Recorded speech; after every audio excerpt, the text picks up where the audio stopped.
જય માતાજી। આજે આપણે બનાવીશું દૂધીનો હલવો।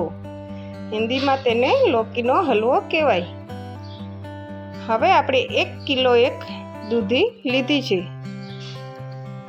તેને આપણે છોલીને સરખી રીતે ધોઈને પછી ખમણવાની રહેશે। દૂધી એકદમ કોણી હોય તો સારું। હવે 1 વાટકી એક કઢાઈમાં ઘી લીધું છે। ઘી ગરમ થયા પછી તેની અંદર આપણે દૂધી નાખીશું। દૂધીને આપણે 10 થી 15 મિનિટ શેકવાની રહેશે। ઘીમાં શેકવાથી દૂધીનો હલવાનો સ્વાદ સારો આવે છે।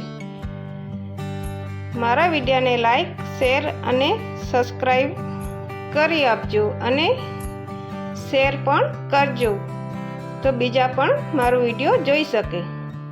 આપણી દૂધી શેકાઈ ગઈ છે।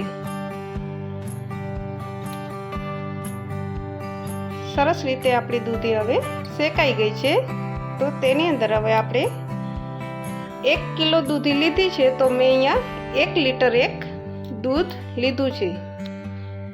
દૂધ નાખ્યા પછી તેને દૂધ સરખી રીતે બળી જાય ત્યાં સુધી આપણે તેને પાકવા દેવાનું।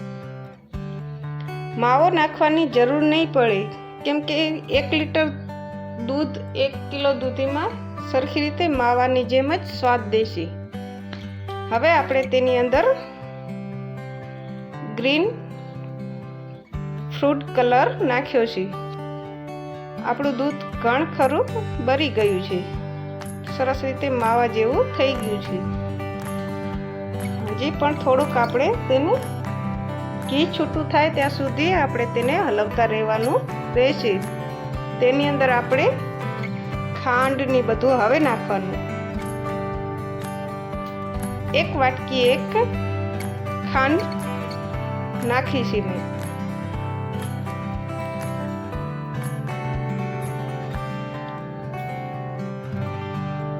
પછી આપણે તેની અંદર 1 વાટકી જ ખાંડ નાખવાની રહેશે। મેં થોડીક પહેલાં નાખી હતી, થોડીક પછી નાખી છે એટલે 2 વાર દેખાણું છે। હવે આપણે અહીંયા દૂધની તાજી મલાઈ લેવાની અને પછી તેની અંદર નાખવાની। તાજી મલાઈ નાખવાથી હલવાનો સ્વાદ સારો આવે છે। આ હલવો દૂધીનો છોકરા ખાય તો ખૂબ સારું રહે, ઠંડો દૂધીનો હલવો। હવે તેની અંદર કાજુ અને બદામની કતરણ નાખી છે મેં અને હજી હલવતા રહેવાનું રહેશે। ઘી છૂટું પડે ત્યાં સુધી આપણે હલવવાનું રહેશે। તેની અંદર હવે અડધી ચમચી એલચી પાવડર નાખવાનું અને હલવતા જવાનું।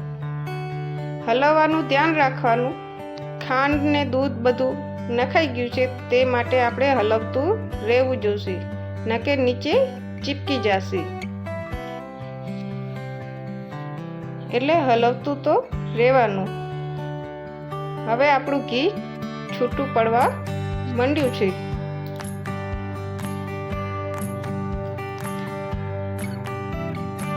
ને છોકરાઓને તો બહુ પસંદ પણ આવશે।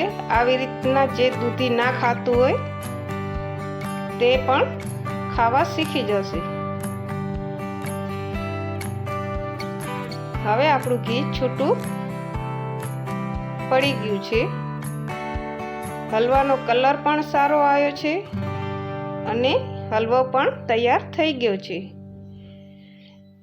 હવે આપણે એક પ્લેટમાં લઈને સર્વ કરવાનો।